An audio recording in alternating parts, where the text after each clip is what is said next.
especially the first two words, how long?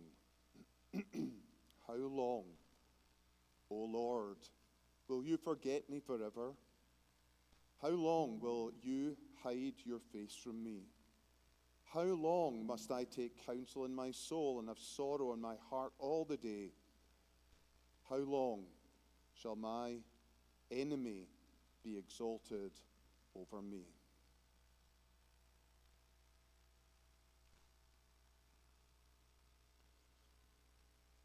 How long is one of our most common questions. How long? How long? How long? How long will this last? How long till this suffering is over? It was common for the psalmist as well. 14 times in the Psalms, he asked that question, how long? And he had many reasons to ask it, because he had many times of suffering, many times when he was tested. And so do we. And that's why this, at various times in our lives, can be a question that goes into overdrive, a question that perplexes us, a question that often has no answer. How long will my child rebel against me?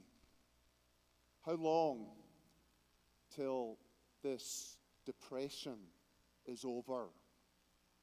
How long until they stop bullying me?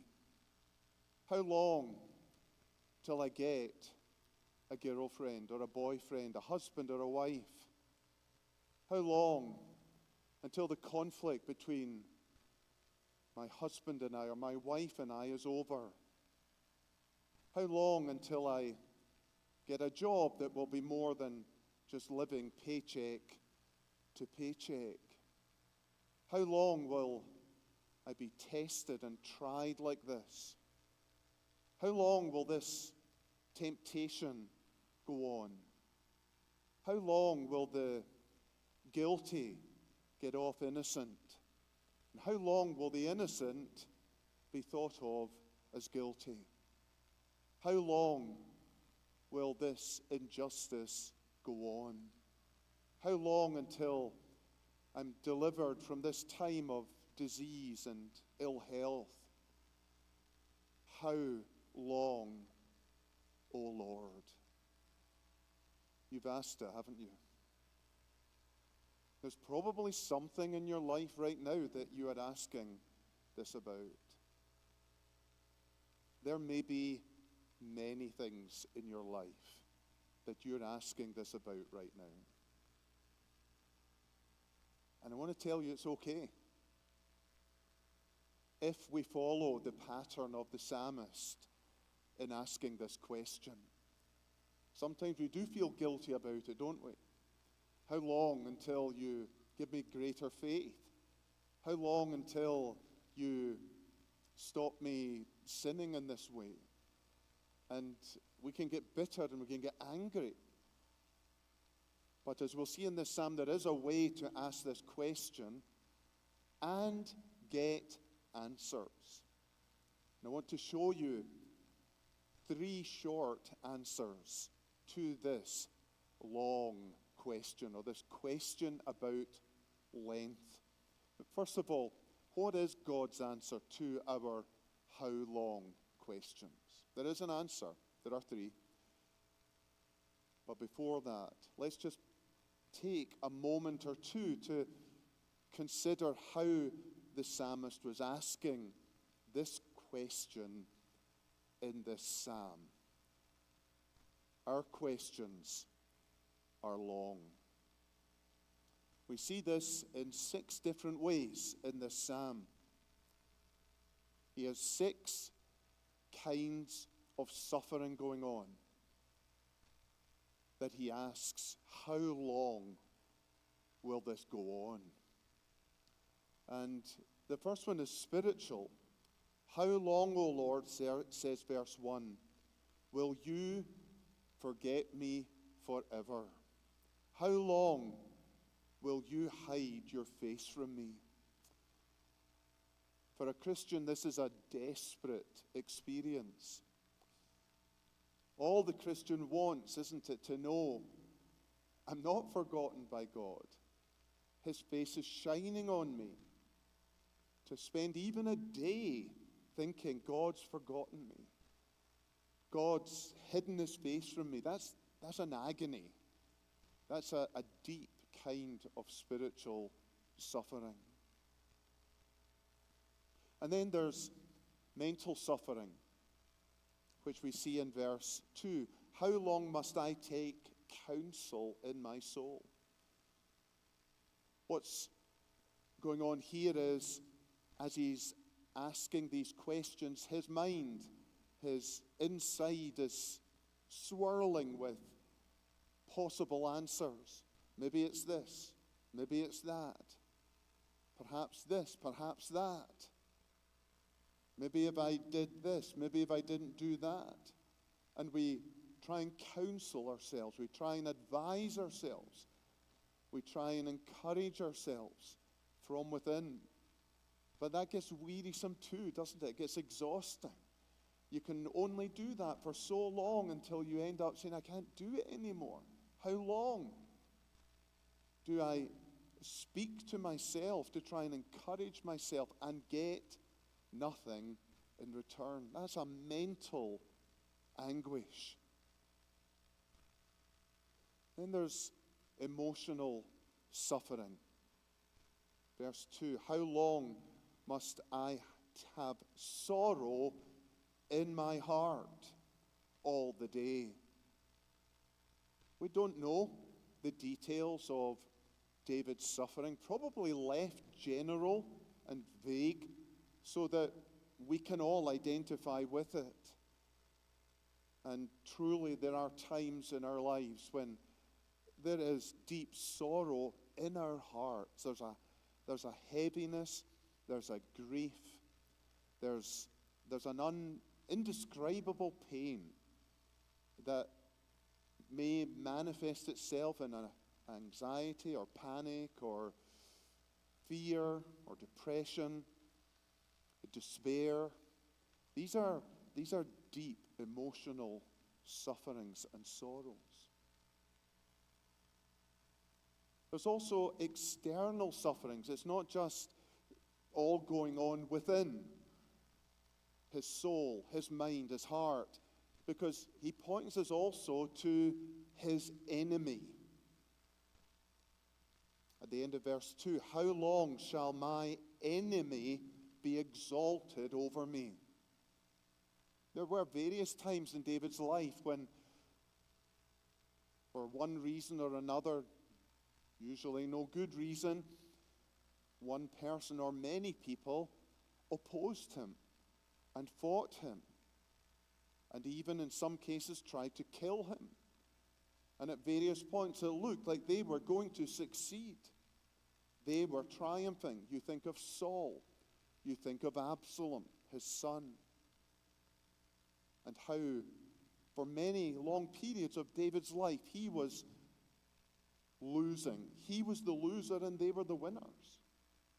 And so he asked this question, how long shall my enemy be exalted over me? And of course, it could also be speaking of the devil, the tempter, getting the better of him, winning temptation battles, laughing at David as he once again falls into terrible temptation and sin and feels utterly defeated. And this suffering is so bad that he fears it could be fatal, that it could be the end of him. He says in verse 3, consider and answer me, O Lord my God. Light up my eyes, lest I sleep the sleep of death. So great is this spiritual, mental, emotional, and external suffering that it's weakening him. It's taking the life out of him. And he fears if it continues in this trajectory, there will be no life left in him. He's fearful that this is him on the road to losing his life. And then there's social suffering. He says, "Consider and answer me, O Lord my God," verse 4, "lest my enemy say, I have prevailed over him, lest my foes rejoice, because I am shaken." This is referred to in other Psalms where he is going by various places in the town and he's hearing people singing songs about him, mocking him, laughing at him, celebrating his downfall and his losses. This is painful social suffering that makes him want to just curl up and hide away and never see anyone again. How long? How long? How long? How long, O Lord? I'm sure we're very grateful for these kinds of psalms. They're called Psalms of Lament. Christianity is not all about being happy, happy, happy all the time. It's not about always being the rejoicing, happy Christian. There are times when we are cast down and we need to be honest about it. And that's what this psalm really tells us. God invites honest prayers. He doesn't want our polished prayers. He wants them unpolished. He doesn't want our edited prayers. He wants them unedited. He doesn't want our filtered prayers. He wants them unfiltered. He doesn't want us performing. He wants us just being real. This psalm, and many like them, give us permission to pray in this way with a good conscience, not feeling guilty about it, not wondering, man, if I pray like this, can I still be a Christian? No, this is very much a Christian, because his lament does not drive him away from God, but drives him to Lord. It's not how long, full stop. It's how long, O Lord.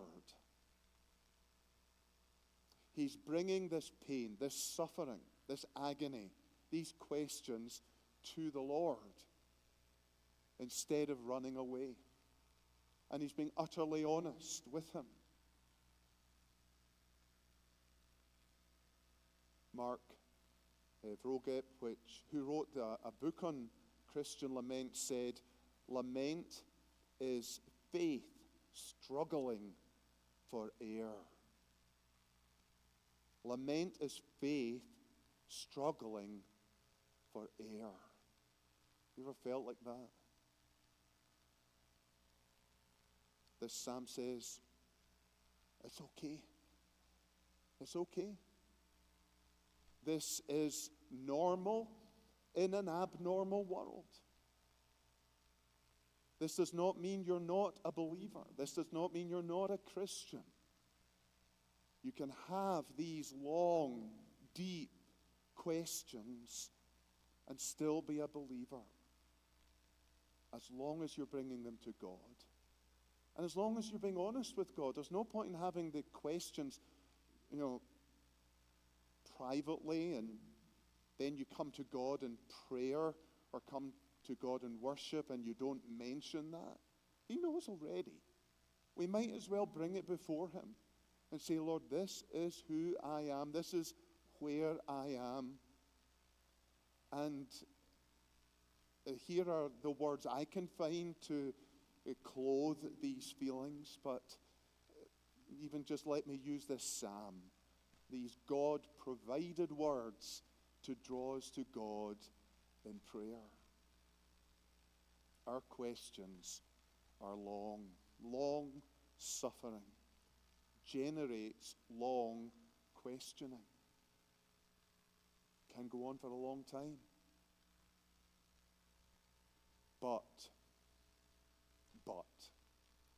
there is a turning point here in this psalm. But, verse 5, I have trusted in your steadfast love. You don't expect this.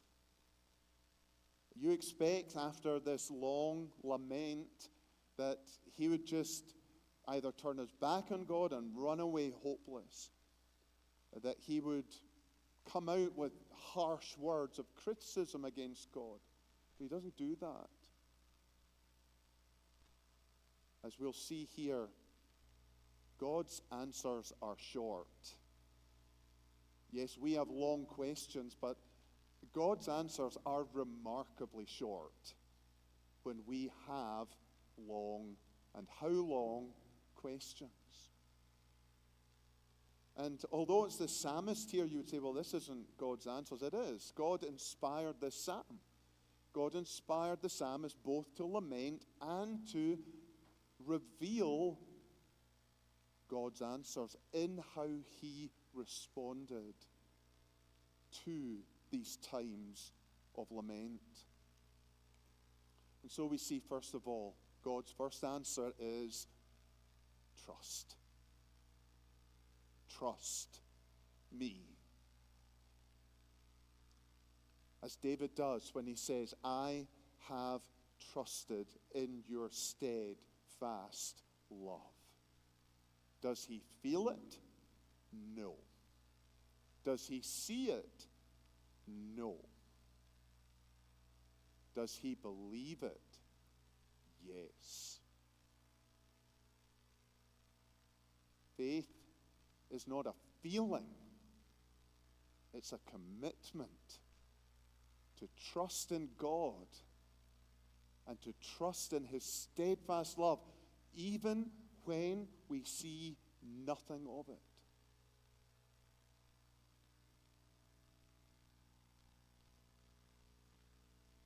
In fact, that is heroic faith. It's so easy to trust God when his steadfast love is visible, evident, we're overflowing. We're going through one of those times in life when everything's just going so great, all our ducks are in a row, our job's going well, our health is going well, our family's going well. Everything is rosy. Praise, praise, trust, trust. That's good. It's not as good as this. When we are able to say, in the dark, in answer to these dark questions, I have trusted in your steadfast love. This is ground zero. This is where he keeps returning. God's steadfast love. There's nothing like this in all the world. It's, your own love, you wouldn't describe as steadfast, would you? It's up and it's down. It's affected by circumstances. It's affected by people we love. You might have a child who you've loved all your life, and then they start doing things or saying things that make it very difficult for you to love them. And, or reverse, the child or wife or husband that showed you and expressed so much love over the years can very suddenly turn against you, and you sense no love. And even the best love is like this. It's up and it's down to one degree or another, affected by so many things in our lives. But there's one love that is steadfast, absolutely steady, not up, not down, just absolutely straight. Nothing in your life can put it down or put it up if you're a believer.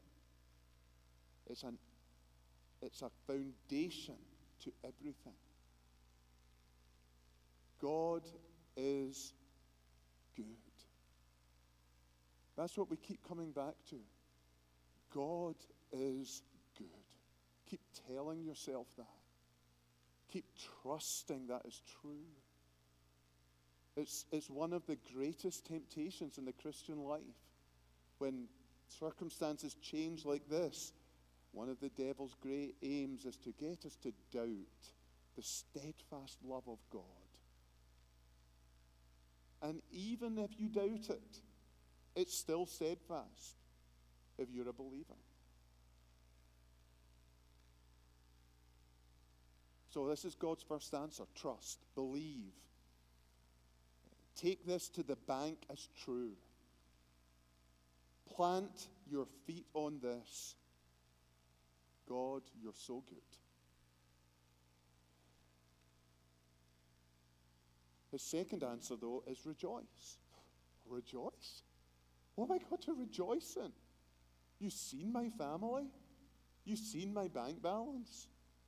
Have you seen my mind, my heart? Have you seen the turmoil? Have you seen what's happened to me? And yet, David says this, my heart shall rejoice. In what? In your salvation. It's as if every other source of joy has been utterly removed. But he's still left with this huge well of salvation joy. When every source of worldly joy is removed, he still has this. My Savior has saved me with a great and a gracious and a glorious salvation. And therefore, I will rejoice. And when we see what we've been saved from and what we've been saved to, everlasting life, what we are being saved from in the present, in the past, and in the future, we have multiple reasons to rejoice. That can never be taken away. God's salvation, if it has come to you in his grace, you can never lose it. And nothing that happens to you in life and nothing you do in life can make it no longer salvation. That will continue through all the ups and downs of life and all the ups and downs of our emotions. Rejoice. We still have, when we have nothing else, if you're a believer, you still have a huge reservoir of joy to plunge into. Rejoice. And then his third short answer is this: worship. I will sing to the Lord because he has dealt bountifully with me. And this could mean that regardless of the pain he's going through, he still sees God's grace in keeping him alive. That even that is more than he deserves. But it's interesting that it is past tense. And therefore what he's doing here is he's looking back over his life, and he's not letting one period of his life, a few months or a few years, determine his view of God's abundant blessings. He cannot see any right here, right now, but he can look back and he says, I can't deny this.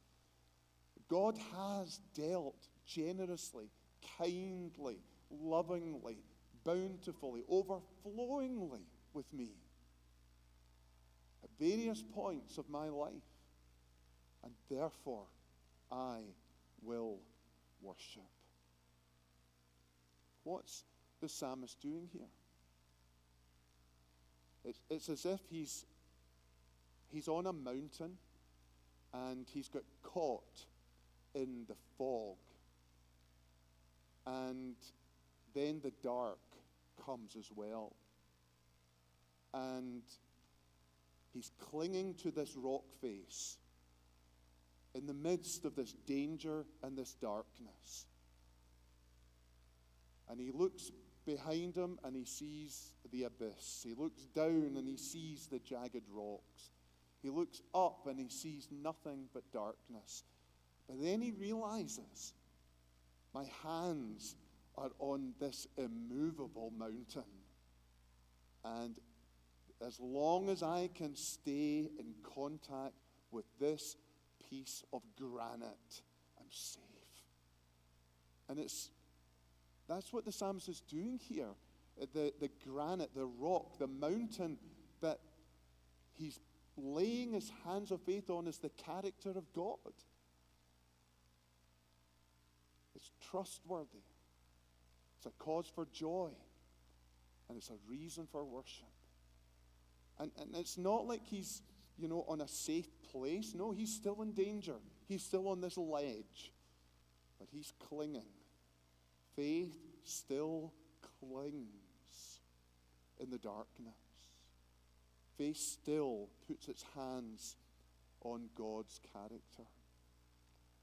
Faith sometimes doesn't move mountains. It can. Very often it simply clings to the mountain. And that's what we have here. Somebody said this: faith is not the absence of despair, but the refusal to stay there. That's why this is such a big turning point after the 4 verses of darkness. But I have trusted. I will rejoice. I will praise.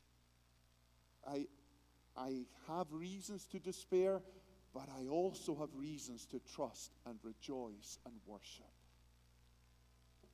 Faith doesn't deny pain. It brings the pain to God.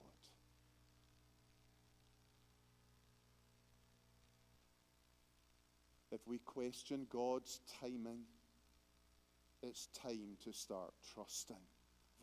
If we find ourselves in that vicious circle, that spiral of how long,